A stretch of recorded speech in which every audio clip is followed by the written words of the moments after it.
Hello lovely, I'm Brandy, founder of Wake Up Beautiful here in Orange County, and in my last video I shared what I would never do when it comes to nasolabial folds. And a lot of you asked me, okay, so what would you do instead? So let's talk about it. First, I want you to know that this issue is so common. It's unfortunately a natural part of aging, but I still want us to start to think about this area a little differently. Nasolabial folds, which are these lines from the nose to the mouth, are usually not really the problem. They're the result of something else that's happening. So we have loss of support here in our cheek area. We have volume that's shifting from our lid cheek junction, from our temple, from our cheeks, and it's starting to shift downward. We have our skin that's starting to loosen. So if we only end up treating the fold, we're actually really just treating the symptom, not the cause. And this is where I see people getting overfilled or just unhappy with the results. Because yes, you can fill that area and a little filling can be appropriate, but if you keep adding volume there without addressing the structure, it can look heavy, it can widen the lower face, which we don't want, and it can actually make things look weird and unnatural over time. And this is exactly what I was talking about in my last video. When we chase the folds directly, we can end up creating that heavier, overfilled look, which is something I never want for you or for me. So what I would do instead, this is where I always come back to being strategic, we get the right tools, right placement, right sequence. So step one is we restore structure. We have to look at our cheeks. Most of the time I'm starting higher. I'm looking at where we lose our volume, as I already mentioned, which is going to be mostly in the mid face, and everything starts to subtly descend. So instead of filling into the fold, we need to restore the support above it.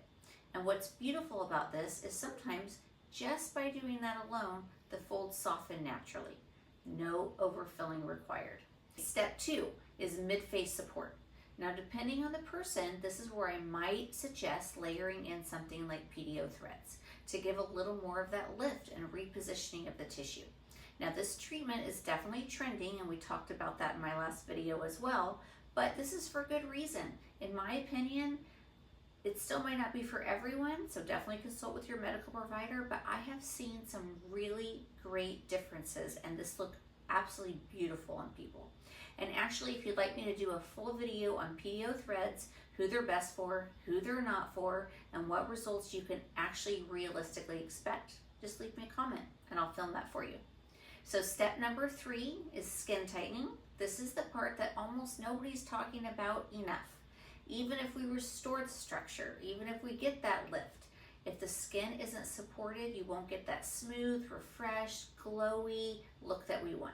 So this is where I love layering in the RF microneedling, the CO2 fractional, depending on the level of correction that you need, and laser genesis, which is one of my personal favorites. I love this treatment because now we're improving that quality and the tightness of the skin itself. And this is where you start to see that, wow, my face looks youthful. I look great. And not just oh, she had filler. So step number 4, then let's talk about filler in the nasolabial folds. If needed, after all of that, if there's still a fold or a crease, sometimes I see people that have, it's lifted nicely, but there's just a kind of like a thin crease left, then yes, we can use a small amount of filler and refine that. But now it's lighter, it's more precise, and it looks completely natural because we didn't rely on it to do all the work, all the heavy lifting. So overall, my philosophy really is not about doing more. It's about doing what's right. It's getting the right tools for the right job and being intentional, having a strategy about how everything works together. Because when you approach the face this way, you don't look like you've had work done, you don't look overfilled, you don't look weird. You just look like an enhanced version of yourself. So if you've been feeling like filling your nasolabial folds just isn't giving the results you really wanted, there's a reason, and guess what? There's a better way. And if you haven't seen the video where I talk about what I would never do in this area, I definitely watch that next because together these two really give you the full picture. And as always, if you ever find yourself here in Orange County, we'd love to meet you here at Wake Up Beautiful.